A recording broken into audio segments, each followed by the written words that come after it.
Hello everyone, and welcome to a short after-action report as promised of my scenario in the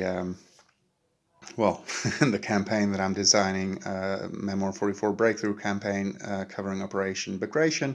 This is the Minsk scenario, the jaws snap shut, which is the third scenario of six in the center of Bagration. I've already designed six covering the northern part of the campaign, and I will still be doing six more covering the south of the campaign. So I'm about halfway now, or actually I'm completely halfway. This is just a short after-action report of the first playtest, and the result was 16-8 to the Germans. The Germans start with 9 objective medals. So objective medals, not victory medals. Well, also victory medals, but also objective medals in their possession. So that really gives them an important head start.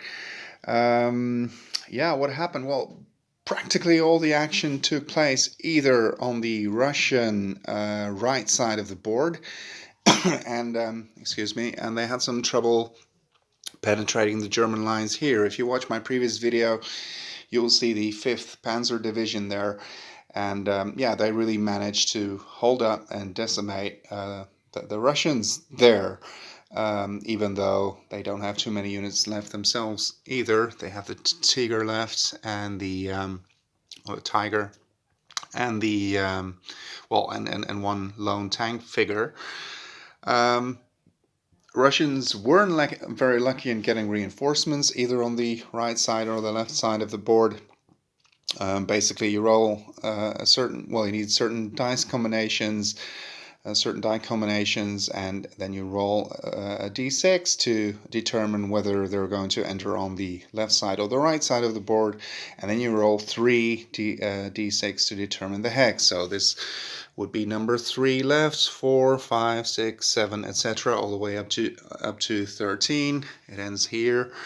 And they were pretty unlucky. They only rolled a unit 3 times or so, and two of those times the hex that it was supposed to be placed in was occupied by a unit already, so it couldn't be placed. So the only unit that actually entered, if I remember correctly, is this one, and that was on the Russians' last turn. The Germans control one of the exit hexes here for them. They could have even tried to exit some units themselves to get even more points, but you can't get any more points, but that would have been an option as well. There was a partisan battle going on in the towards the rear of the front lines, the rear area. And the Germans also scored 2 deep battle medals, which can be obtained by them if they play a Recon 1 card and then they forego drawing 2 cards. They simply draw 1, but then they can draw a not draw, but then they get a victory medal, and I've used a battle star to denote that type of victory medal, so they had 2. The Russians used a doctrine in Operation Bagration called Deep Battle, which is in some ways somewhat similar to Blitzkrieg, but it's also quite different. Anyway, I'm not going to go into that now. So basically, that rule simulates the time pressure. Well, the time pressure, historically the Russians did incredibly well, and I want them to pursue that goal as well in this scenario, and in most of these scenarios, not all of them. So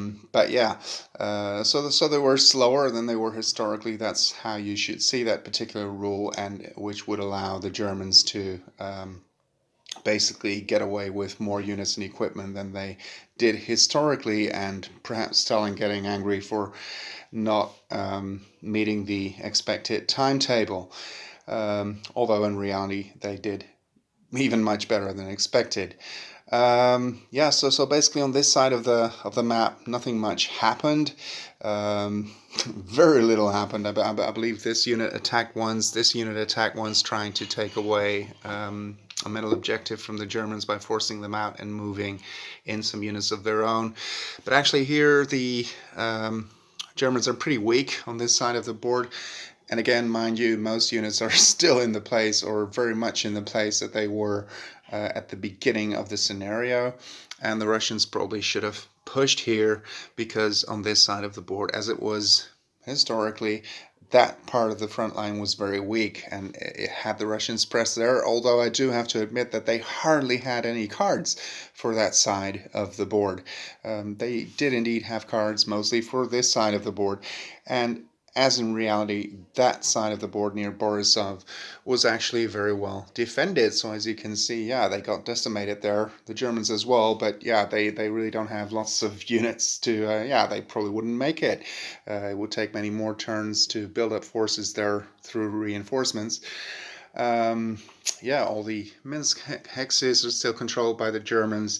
So I'll have to do some more playtesting, but as I said, you know, like, the Russians should be very strong on this side of the board, and they should press there, which I would have done had I had the cards. But obviously, yeah, it is a strategy for the Germans to battle here and hoping that the Russians will get distracted and do battle there, because there the Germans can actually meet them and you know, be on the same level, be on par with them, which is simply not true on this side of the board. But yeah, the Russians didn't have any cards, so and few reinforcements. So yeah, so that's the conclusion of, and as I said, the Russians only have one objective medal, which is the town of Borisov. All the other ones are still in German control. Berezino is still in German control, Marina Gorka is still in German control, the 4 town hexes of Minsk and the 2 exit hexes are still in German control.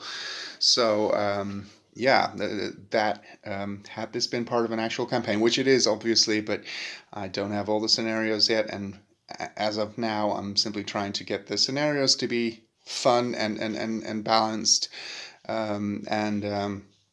yeah, so simply capturing one objective medal would also cost the Russians dearly. That is, you know, they lost 6-8, I believe it was.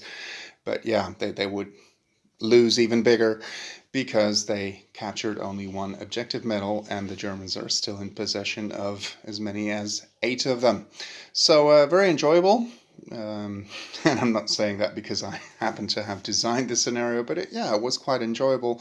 A lot going on in some places, lots of options that, you know, weren't used and didn't come up in this scenario, but I'm sure they will in future playtests, so, which I won't all be recording and posting, but yeah, just to give you an idea.